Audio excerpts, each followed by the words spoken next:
Hello everyone and welcome back to my channel. My name is Bushra Khan. आज की video में हम डिस्कस करने वाले हैं पास्ट परफेक्ट टेंस को। इसमें हम इसका स्ट्रक्चर, इसमें यूज होने वाली वर्ब्स, इसको कैसे पहचानते हैं, इसके सारे रूल्स, इसका एफर्मेटिव, नेगेटिव और इंट्रोगेटिव भी डिस्कस करेंगे। तो अगर वीडियो पसंद आए तो प्लीज जाने से पहले चैनल को सब्सक्राइब करें। सबसे पहले बात करते हैं इसके स्ट्रक्चर की। इसका स्ट्रक्चर बनाने के लिए सबसे पहले यूज किया जाएगा सब्जेक्ट। सब्जेक्ट के बाद यूज होगा हेड। अब इसमें कोई कंफ्यूजन ही नहीं है क्योंकि हेड सिंगुलर के साथ भी आएगा और प्लूरल सब्जेक्ट के साथ भी हेड ही यूज किया जाएगा। उसके बाद आएगी वर्ब की थर्ड फॉर्म। फॉर एग्जाम्पल, गो की थर्ड फॉर्म है गॉन, कम की थर्ड फॉर्म है कम, सिंग की थर्ड फॉर्म है संग, एक्सेट्रा। और उसके बाद यूज किया जाएगा ऑब्जेक्ट। अब देखिए कि हिंदी के वाक्यों में इसको कैसे पहचानते हैं। हिंदी में इसको पहचानना बहुत ही आसान है। इसके एंड में हमें चुका था, चुकी थी, चुके थे, इस टाइप के वर्ड्स देखने को मिलते हैं। कुछ और वर्ड्स जैसे किया था, गया था, आई थी, लाई थी, गई थी, ली थी, एक्सेट्रा, इस टाइप के वर्ड्स भी आपको देखने को मिल सकते हैं। आप आसानी से इसे पहचान सकते हैं कि ये पास्ट परफेक्ट टेंस है।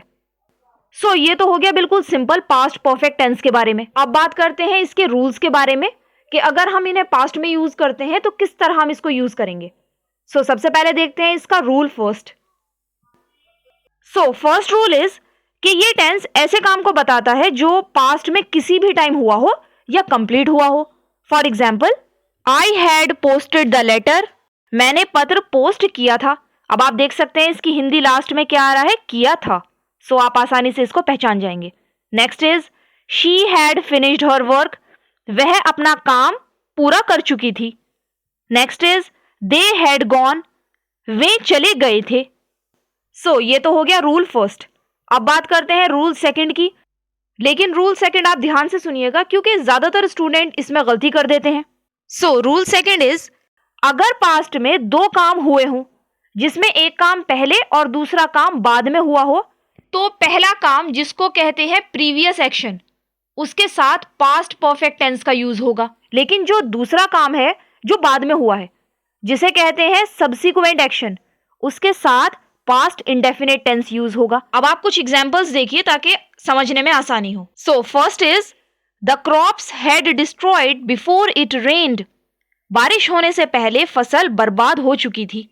तो फसल पहले खराब हुई है और बारिश बाद में हुई है। द क्रॉप्स हैड डिस्ट्रॉयड, ये काम पहले हुआ है जिसे कहा गया है प्रीवियस एक्शन, तो इसके साथ पास्ट परफेक्ट का यूज किया गया है। और इट रेन्ड, ये बाद वाला काम है और इसके साथ पास्ट इंडेफिनिट यूज किया गया है। नेक्स्ट देखिए, द बेल हैड रंग before I reached the school, मेरे स्कूल पहुंचने से पहले घंटी बज चुकी थी। द बेल हैड रंग मीन्स घंटी बज चुकी थी, ये काम पहले हुआ है, इसके साथ पास्ट परफेक्ट यूज होगा। और आई रीच्ड द स्कूल, मैं स्कूल पहुंचा, ये काम बाद में हुआ है, इसके साथ पास्ट इंडेफिनिट यूज किया गया है। Next is when she reached there the dinner had started, जब वह वहां पहुंची तो डिनर स्टार्ट हो चुका था।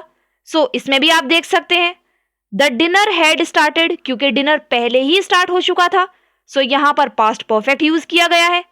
और शी रीच्ड देयर, वो बाद में पहुंची है और इसीलिए यहां पर पास्ट इंडेफिनिट का यूज हुआ है।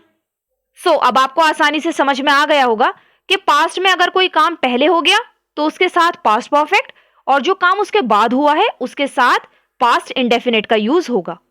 अब बात करते हैं इसके रूल थर्ड की।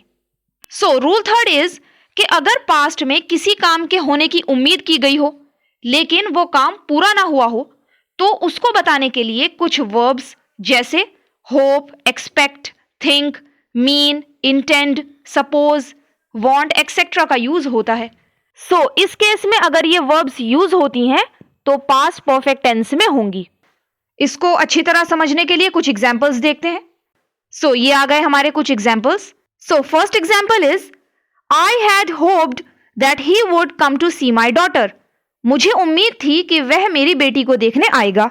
अब अगर आप ये सेंटेंस देखें तो इस सेंटेंस में पास्ट में कोई काम होने की उम्मीद थी बट वो काम कंप्लीट नहीं हो पाया, तो होप वर्ब यूज की गई है और पास्ट परफेक्ट टेंस का यूज किया गया है। एक और एग्जांपल देखिए, He had wanted to see me, but unfortunately he fell ill. वह मुझे देखना चाहता था, लेकिन दुर्भाग्य से वह बीमार पड़ गया. सो सेम यहाँ पर भी वही काम हुआ है. पास्ट में कोई उम्मीद की गई है बट वो काम कंप्लीट नहीं हुआ, सो पास्ट परफेक्ट टेंस का यूज किया गया है. सो ये तो हो गए इसके रूल्स. अब बात करते हैं इसके नेगेटिव स्ट्रक्चर की. सो इसका नेगेटिव बनाने के लिए सब्जेक्ट के बाद हेड नॉट आता है, और सिंपल है बहुत ज्यादा, हेड नॉट दोनों के साथ आएगा. मींस सिंगुलर सब्जेक्ट के साथ भी हेड नॉट यूज किया जाएगा और प्लूरल सब्जेक्ट के साथ भी हेड नॉट आएगा. उसके बाद वर्ब की थर्ड फॉर्म यूज की जाएगी और फिर आएगा ऑब्जेक्ट. अब इसके कुछ एग्जांपल्स देखते हैं. So first is he had not informed us about his illness. उसने हमें अपनी बीमारी के बारे में सूचित नहीं किया था. Next is she had not bought a new dress. उसने कोई न्यू ड्रेस नहीं खरीदी थी. Third is they had not cleaned their room. उन्होंने अपना रूम साफ नहीं किया था. Next, I had not applied for this job. मैंने इस जॉब के लिए अप्लाई नहीं किया था. Next, the police had not identified the thief. Police ने चोर की पहचान नहीं की थी. सो ये हो गया इसका नेगेटिव. अब लास्ट में बात करते हैं इसके इंट्रोगेटिव की. सो इसका इंट्रोगेटिव बनाने के लिए हेड स्टार्टिंग में आएगा, उसके बाद आएगा सब्जेक्ट, फिर आएगी वर्ब की थर्ड फॉर्म और उसके बाद ऑब्जेक्ट का यूज किया जाएगा. For example, had you prepared your self for the exam. क्या तुमने खुद को एग्जाम के लिए तैयार कर लिया था, या सिंपल लैंग्वेज में आप कह सकते हैं क्या तुमने एग्जाम की तैयारी कर ली थी. Next is had they won the competition. क्या वे कॉम्पिटिशन जीत गए थे. Third is had she cooked some food for the kids. क्या उसने बच्चों के लिए कुछ खाना बनाया था, एक्सेट्रा. सो ये था पास्ट परफेक्ट टेंस के बारे में, और आई होप आप लोगों को पसंद भी आया होगा. सो वीडियो के एंड में ही आ गए हो तो यार लाइक भी करके जाओ और चैनल को सब्सक्राइब कर देना. अब मिलते हैं नेक्स्ट वीडियो में, तब तक के लिए goodbye and take care.